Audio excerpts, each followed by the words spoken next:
Hello everyone, welcome to Dabbles Gaming. My name is Dabbles, because that's what I do.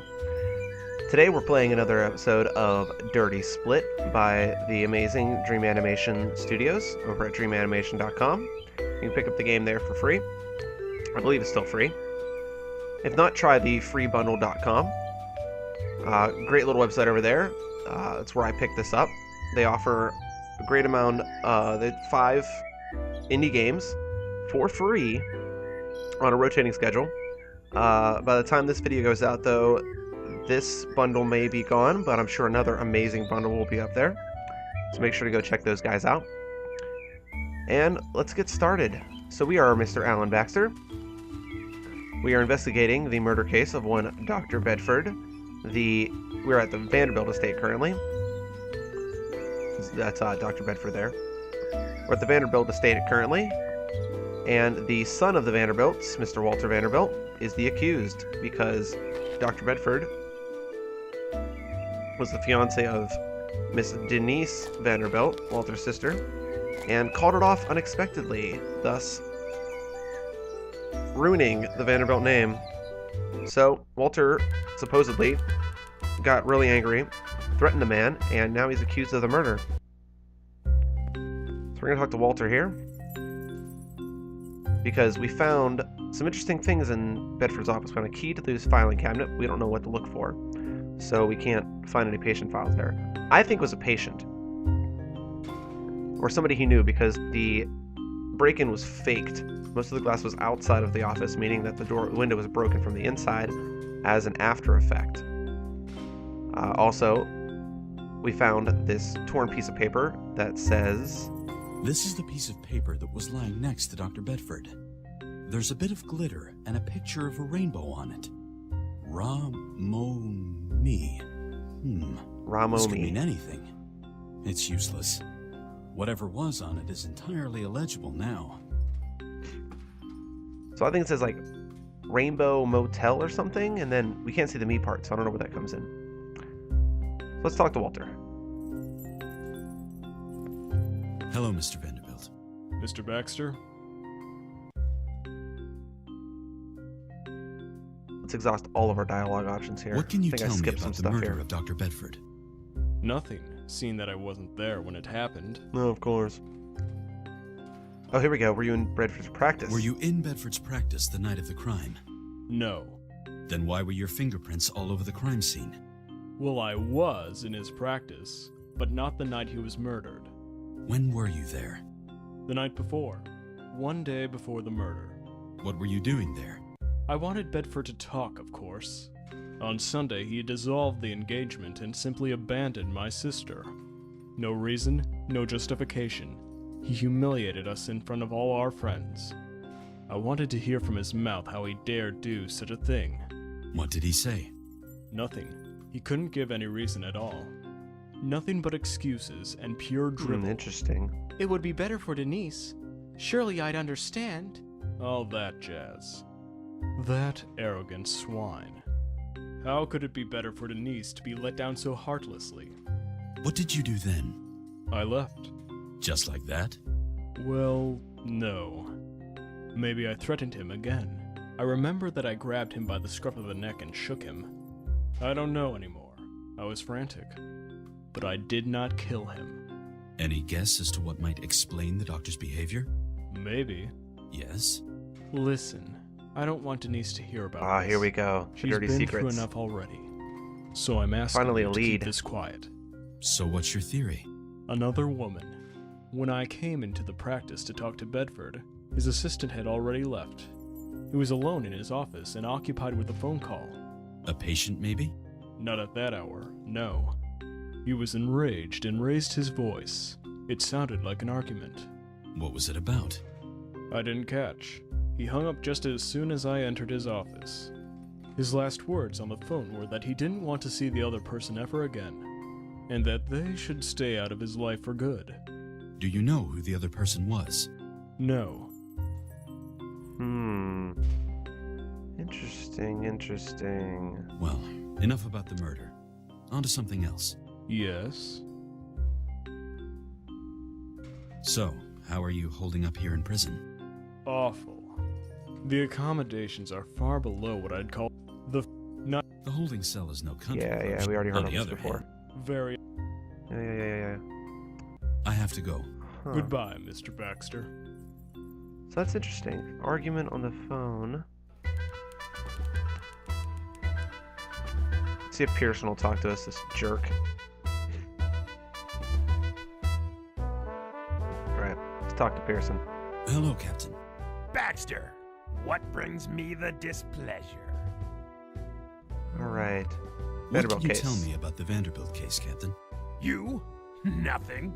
Captain, I'm investigating for the mother of the accused. You're not investigating at all here. That's still our job. The Vanderbilt murder is a police matter alone. Sir, I'm not so sure that Vanderbilt is the right guy. The evidence and my instinct tell another story. I've been a detective long enough to... Exactly. You have been. But you chose to throw away your career to become a hired snoop. This guy's a little How jealous. is your career faring, actually? Well, Forget it. On second thought, I don't even want to know. Vanderbilt is guilty. The facts speak for themselves. And the investigation is none of your business. Is there anything else you want to harass me with?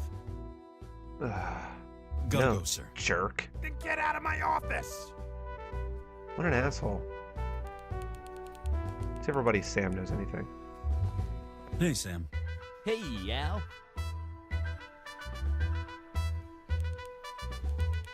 Ah, there we go. That's the phone calls. Sam, can Perfect. you give me a list of all the phone calls made to and from Bedford's practice?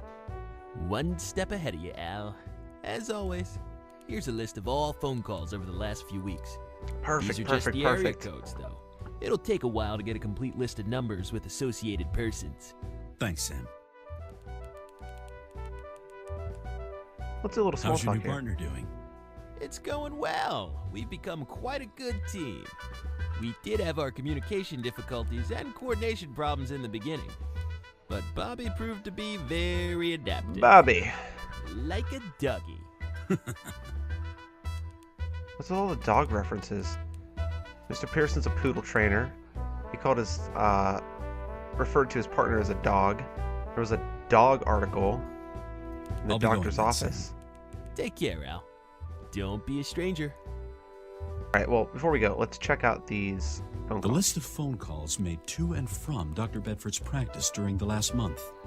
It's worth noting that there were several calls made to him after 11 p.m. in the week before his death, all from Las Vegas.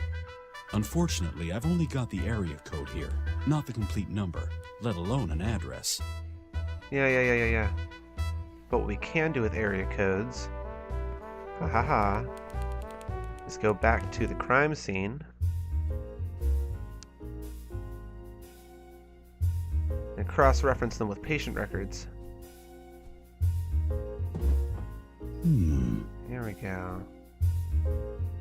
All of Dr. Bedford's patients apparently came from the Los Angeles area, and all from within a radius of about 30 miles.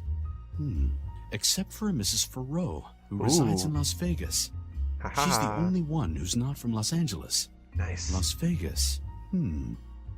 According to the list, the doctor repeatedly received calls from Las Vegas just before his death.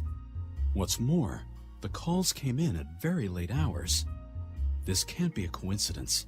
I should have a closer look at this Mrs. Farrow. I'd better take her file with me. Yeah, there we go. We're going places. Alright, get rid of the key. Let's check out the patient file. You know what? Let's do it in the office. This is Madame Farrow's There we patient go. file from Dr. Bedford's office. It says here that her last treatment was 8 months ago. Nothing since then. The file also lists her address. Las Vegas. She seems to be Dr. Bedford's only patient outside of Los Angeles. Does it have her phone number on it? See if we can call I her. don't need to call anyone right Nope. now. Apparently not.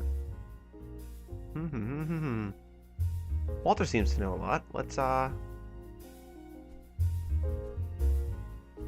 I guess I'll pay a visit to this Madame Farrow then.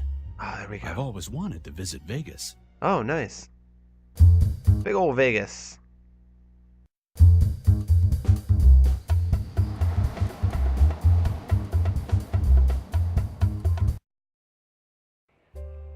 Love the music. Love the music. Beautiful Las Vegas. Who's this guy? No one. It goes back to Los Angeles. Oh, we can call people. That's nice. Up the escalator, or down the escalator, I guess. So let's check out these lockers.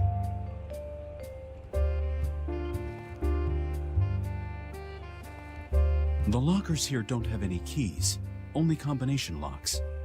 I suppose too many people lost the keys, or gambled them away. Yeah. Actually, this would be a perfect point to stop this playthrough right now, this episode. So, as always, if you've enjoyed this, join us next time where we go to talk to Madame Perrault and see what connection she has with the late Dr. Bedford. If you've enjoyed, remember to like, favorite, share, subscribe to my channel, always. Leave comments, I read them all. I'll always reply to them as well, if I can get to them. And until next time, I've been Dabbles. You guys have been awesome.